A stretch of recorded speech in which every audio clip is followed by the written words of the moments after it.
Petit à petit, l'harmattan est en train de s'installer au Burkina Faso. L'agence météorologique annonce déjà des vents et de la poussière en suspension dans les grandes agglomérations. Cette situation est couplée avec une baisse de température constatée depuis quelques temps.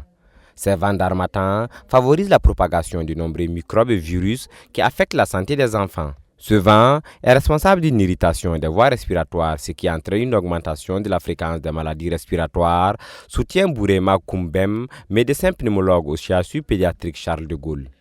Donc de ce fait, en inhalant ces particules, on peut avoir des affections évidemment comme la grippe qu'on peut retrouver.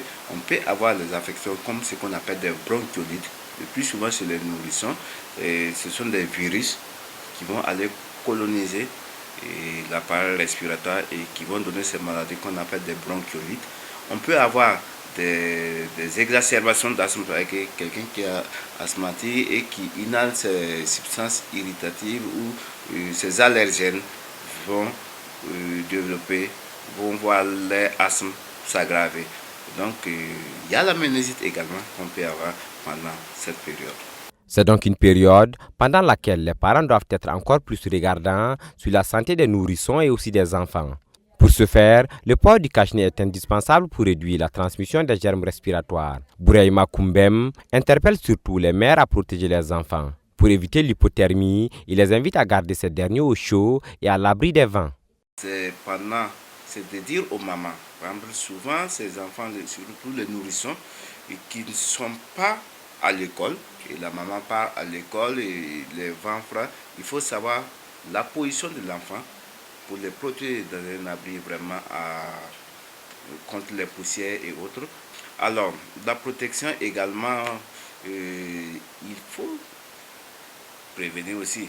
Il y a des vaccins contre la grippe, contre des maladies pulmonaires également qui existent. Il y a également la vaccination contre la méningite également. Donc c'est un élément très capital également. En période d'harmattan, les soins hydratants à base de beurre de karité sont fortement recommandés. Le fait recherché au dire de notre médecin est d'éviter que les narines se déchèchent, mais il précise qu'il ne faudrait pas en abuser.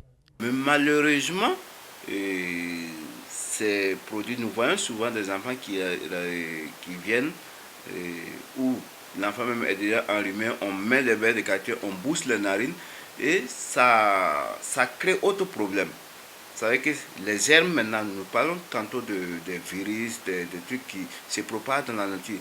Donc ces germes vont venir stagner là-bas et créer d'autres maladies, des infections en fait.